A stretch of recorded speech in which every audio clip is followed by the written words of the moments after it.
This is the inside of my current machine that I'm using. Here's the power supply, ATX with dual fans, one in the front, one in the back. Here's my CPU heatsink with its heat pipe technology. It works very well.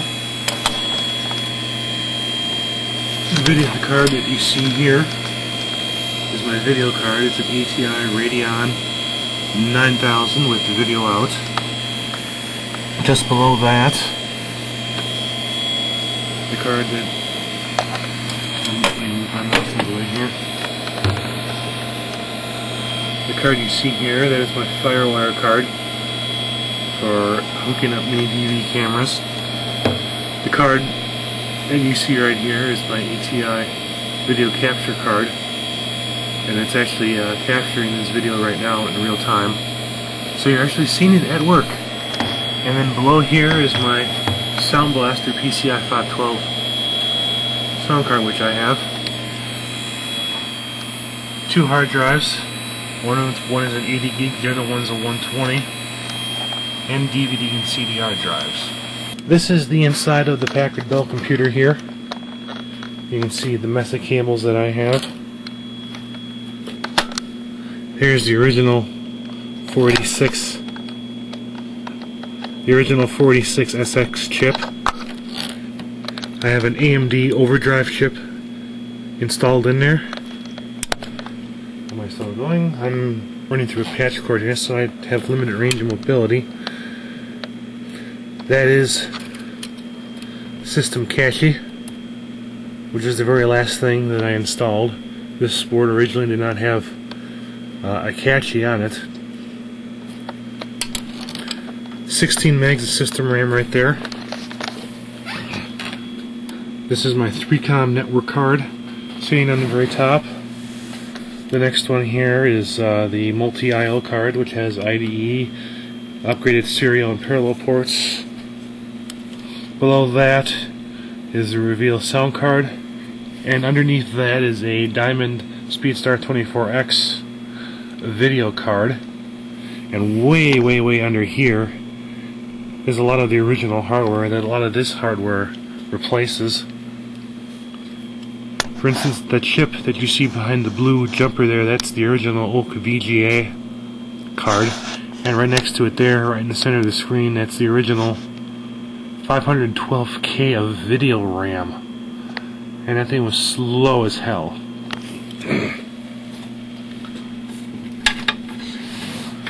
This is a 250 watt power supply to replace the original one that was in here, because it burned out.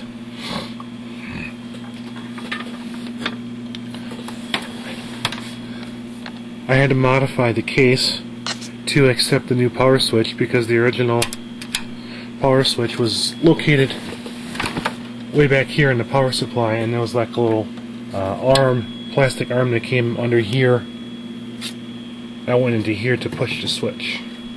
Here's the PS230. This is kind of odd because this is an XT machine, and I will zoom in.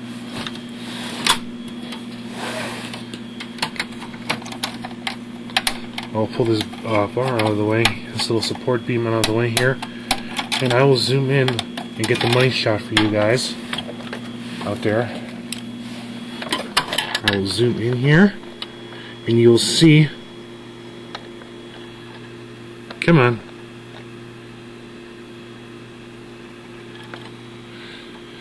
'86, the original X86 processor right there. Hard drive used to sit here, floppy disk. And this thing only had CGA video, so I went out to a computer renaissance store in Sheboygan and I bought a VGA video card, 8-bit Paradise VGA video card.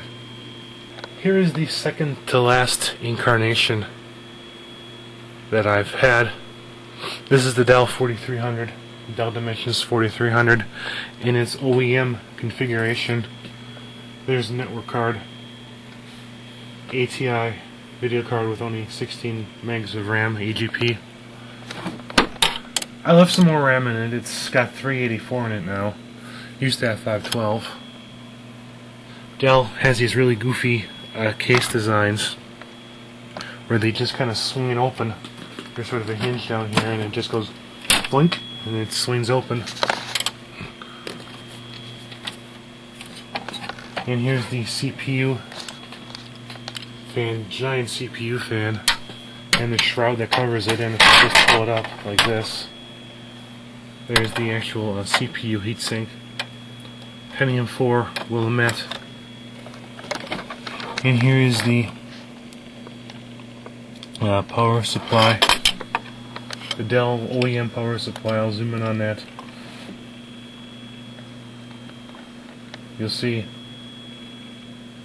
250 watt power supply.